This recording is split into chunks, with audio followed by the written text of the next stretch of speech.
So it's a beautiful sunshiny day today at Cedar Creek Winery.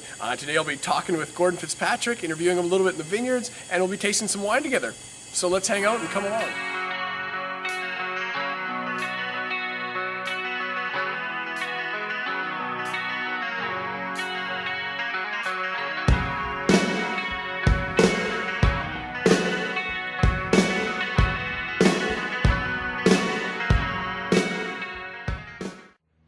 Hi everybody, welcome to Mike Nierychlo Online. We're here today at beautiful, we're in the sunny Okanagan. We're in the first video series of our road trip series, and we're here with Gordon Fitzpatrick, the president of Cedar Creek Winery, one of the bigger, well-known wineries of the Okanagan. So thanks very much for having us, Gordon. It's very nice to meet you. It's my pleasure, Mike. Absolutely. Yeah, so why don't you just tell us a little bit about the history of Cedar Creek, or I know it's a family-run operation, kind of generation to generation. Fill us in a bit about that. Well, it sure is. I'm fortunate enough to be now, fourth generation Fitzpatrick that's dedicated to agriculture in the Okanagan. My dad, who was born and raised in the Okanagan, he grew up in Oliver.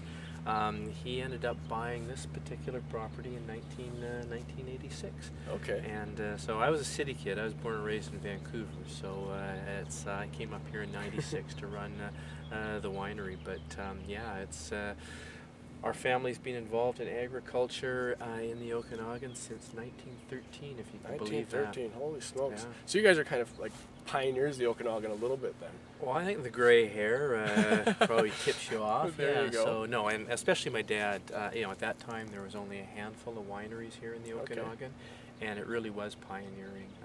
A big leap of faith too. I mean, it's amazing what's happened now. Now we've got over 180 winery licenses, and the success of the industry has been nothing short of phenomenal, and in large part it was due to the vision and foresight of people like my dad. For sure. Now, were they in winemaking the whole way along, or what was the previous generations doing here? No, I mean, my dad's father managed packing houses up and down the valley. Okay. There used to be an independent packing house called McLean and Fitzpatrick, affectionately known as Mac and Fitz. Well, there you go. That works. And they operated, I think, until around 1980. But that's what the family business was before: orchards and fruit packing, and that's and for my dad, that's what he grew up with, and he worked his way through university working in the orchards and the packing houses. And in fact, the properties that we have at Cedar Creek are other vineyards, Greta Ranch, which is between Peachland and Summerland, and then the two vineyards that we have in Osuyas. My dad remembers the soft fruit that was growing on those very sites. For sure. We purchased those land because if you can do soft fruits well, you can usually grow grapes well. Oh, there you go. And that's probably the history of a lot of vineyards in the Okanagan as well. They all start out, or a lot of them start out as orchards, things like that. And yeah. So we've had that inside edge, the local knowledge. But there you go. it's been an incredible ride, and it's amazing how far the Okanagan has come in just really 2 decades. For sure. Oh yeah, it's I mean, leaps and bounds. You own a fair amount of land as well, or Cedar Creek does underneath them. About how much land, how much grapes are you bringing in from all that? Well, it's a total now of 150 acres. Here at the home block at Cedar Creek, there's 50 acres that are planted. Almost half of that is to Pinot Noir, and the rest is mostly aromatic whites, except we've got this small block of Merlot that we're standing in. Okay. Greta Ranch, it's 40 acres, and as I mentioned earlier, that's between Peachland and Summerland. Mm-hmm. And again, we've got Pinot Noir, some Merlot, Gewürztraminer, Chardonnay, and some Pinot Blanc. And then down south of Osuyas, we've got Desert Ridge and then Haynes Creek for a total of 60 acres. And there we've planted the big reds. Okay. So the 5 primary Bordeaux reds, Merlot, Cab Sauv, Cab Franc, Malbec, and a little bit of Petit Verdot. And then at Haynes Creek, we've added some Syrah and a little bit of Viognier. There you go. Well, those seem like the right areas across the board to be doing your big reds, that's for sure. Yeah, and that's the thing. Here in the Okanagan, we've got all these different microclimates, and growing grapes in Osuyas is very different than growing grapes here in Kelowna. For sure. And I think that, again, given our history, we've now been at it for 23 years, we've figured out a few things along the way. So hopefully we have most of the right varietals planted in the right sites. There you go. Yeah. Things are probably always changing, this, that, and everything. Now, what attracted you to wine? I mean, of course, it's a family thing, but you must have some interest in it to be running the place now. Well, I joke that you know, when my dad bought the winery, I'd already graduated from the university, and I was a beer-swilling rugby player at UBC. So, but I did discover an interest in wine when I was traipsing around Europe in the mid 1980s, and you know, took that sort of 10-month sabbatical or a PhD in life or whatever you want to call it, and started to enjoy wines in France and Italy and so forth. And so that's when I really just started to enjoy it as a beverage. I never really thought of Cedar Creek as being a potential vocation, because it really started off as a hobby business for my dad, and it was very small, but it grew and grew, and then it got to a point where the winery was at a crossroads, and so then we had to figure out whether we were going to take it to that next level, and if we were going to, it was going to require further investment, but more importantly, hands-on management. This business, it's all driven on passion, and you have to be intimately involved in it. Yeah, well, and that's what it's all about. And it seems like, well, you obviously caught the bug, just like everybody else who's into wine. And I mean, Cedar Creek has been very successful. What was it, 2 years in a row? You guys won Winery of the Year, Canadian Winery of the Year? It wasn't back to back, but Oh, 2002 okay. we won it for the first time, and then we repeated in 05. Okay. But not only that, I mean, since they have been tracking and ranking the top 20, we've been in the top 5. So it's that consistency that's really important, and so we have been fortunate to get the nod twice. There you go. Yeah, the Wine Access Canadian Wine Awards, they're like our Oscars, our Academy Awards, so that's the one that everybody shoots for. So making that leap was probably the right decision. So far, so good. There you go. So can we taste some of your beautiful products you're making here? We can only talk about it for so long, Mike. I think we got to try some out, so we'll go into the wine shop and give it a go. For sure. Well, let's head over there then. So we made our way off the vineyard. We're in the tasting room here at Cedar Creek again. Gordon's going to showcase some of his wines. And I think the first one we're tasting is their 09 Ehrenfelser, which hasn't been released yet. It's still a couple weeks away. So why don't you tell us about the wines we're trying? And Sure. Well, the Ehrenfelser, what can I say? It's become a cult wine. The wine shop started getting calls about 2 weeks ago as to when the new vintage was. We only make approximately 2,000 cases of Ehrenfelser, and it only lasts about half the year. So we know that spring is in the air when people start calling if you release the Ehrenfelser. So April 1st it will come out, and we affectionately refer to this as a fruit salad in a glass. It's a cross between Riesling and an earlier ripener, Sylvaner, and the Okanagan, it's just a wonderful expression of this little known varietal, the Ehrenfelser. yeah, it just jumps out of the glass. It's just extremely aromatic. I mean, it's pretty classic for Ehrenfelser to be that aromatic. It's great. A lot of beautiful tropical fruits, some nice minerality coming through, things like that.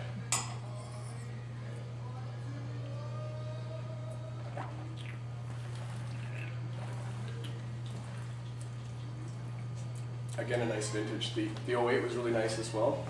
A little bit more acidity in the 08, so 09 was a little warmer, but it's got really nice mouthfeel and the usual character of the Ehrenfelser. Just lots of fruit. Yeah. Lots of fruit, nice creaminess, like some nice bright like white melon or something like that, and again the tropical fruits coming through. And it's still got a nice tart acidity and creamy kind of mouthfeel as well, kind of balanced together. So anyway, what do we have next? Well, the other wine that we're pouring, and we've just gone through some label makeovers at Cedar Creek, so I don't know why in our business we tend to make things more complicated than they should be. Traditionally, we've done 3 different tiers of wine. Our introductory level, which we referred to as the classic, a level up called the Estate Select, and then the very best of what we did has always been called Platinum.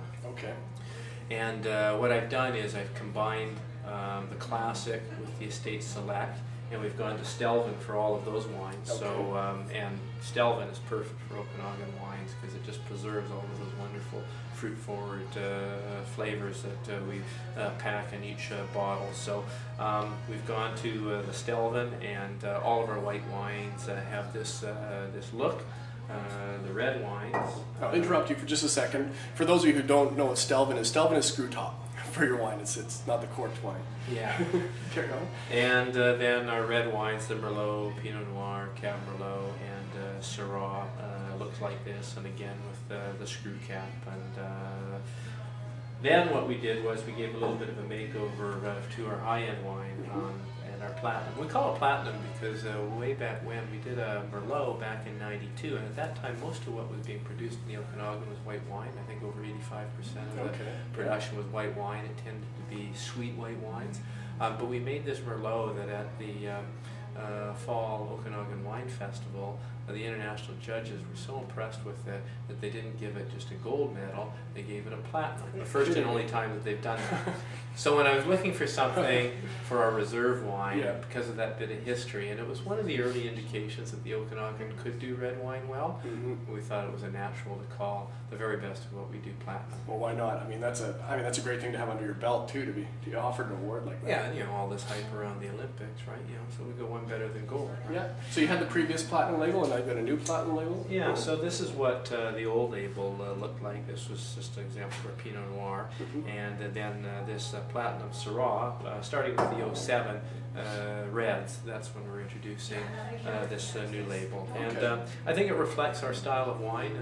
What we want to make a very elegant wine, and hopefully the label denotes that. But, yeah, well, the label goes really nicely, kind of in a branding perspective. It reflects your winery as well. Just kind of the nice, beautiful white, clean look of your winery reflects nicely on the label as well. I'm glad that didn't go unnoticed.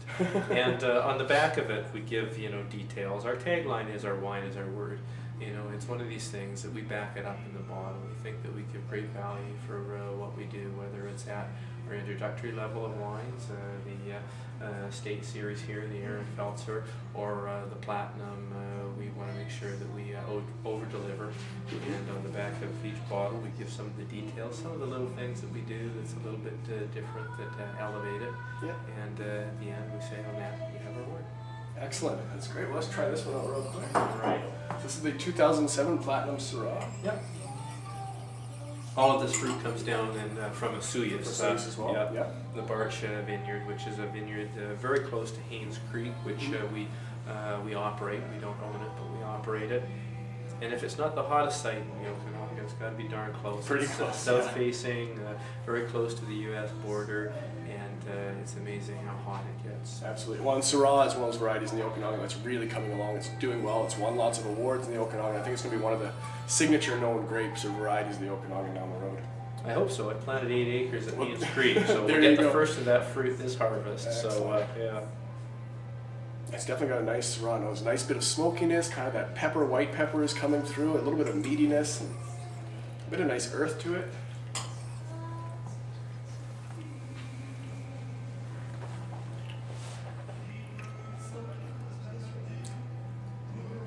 It's quite nice on the palate. The tannins are integrating really nicely now. It's drinking really well the way it is right now. Yeah, and keep in mind, that it's still young. Absolutely, So it'll just get better integrated. Yeah, everything's it's got nice mouthfeel, and it's clean. It's not goopy, not syrupy, nothing like that. And and that's the way we want to make our wines, especially, the reds. That's what the Okanagan has going for it, these wonderful fruit flavors. So we want to promote that. But also, too, the mouthfeel is very, very important. We want to make sure that it does linger with you. Absolutely. And a lot of care and attention goes into, again, there aren't any big secrets in the cellars. Everybody knows the winemaking techniques. It's just being dedicated to it and doing all of those little things. It's just a commitment to it that makes a difference. For sure. So we're standing right now in the tasting room at Cedar Creek. If Joe, Bob, or Sally walks in your front door, what can they expect? Being greeted and stuff when they show up in here? What does Cedar Creek kind of host their customers like? Well, we like to make sure that it's a very intimate experience for everyone, and so it's one of those things that we manage that. We don't do large bus tours. I don't want people to be waiting 8 deep. You're going to have a very friendly, knowledgeable staff. Andrea, who you met here earlier, my hospitality manager, Marcia, they're terrific. They really set the tone. Great. We spend a lot of time on our tour guides. I think our tour is one of the best in the valley. We spend a lot of time educating our tour guides so that they can pass that along. In the summer, from mid-June to mid-September, we have our terrace restaurant. Judith Knight, our chef, is coming back for her 3rd season. She does a terrific job. So tours, tastings, the meals. We do these sunset concerts, which are fantastic. That is living at its best in the Okanagan. Absolutely. A glass of wine, and last year we had Jim Cuddy and Michelle Wright and Terry Clark. So I think you're going to find a really warm and friendly and tasting environment. And the great thing about wine is that it doesn't matter what level you're at. You can learn as little or as much as you want about it, but it's a beverage of enjoyment, and you got to have fun with it. And so, absolutely. What we try and do is share with people what we do, but do it in a very approachable way. Excellent. Well, there you go. Next time you're looking for a good outing with your friends or a simple date night with your evening, forget just the night, just have with your spouse in the evening, forget just the evening, come out for a full afternoon at Cedar Creek and just enjoy yourself and stay for the starlit theater and the restaurant and the nice tours they have. And that's about it. I want to thank you very much, Gordon, for having us out today. And great. And here's to your continued success at Cedar Creek. And thanks again. Cheers. Yeah, same to you.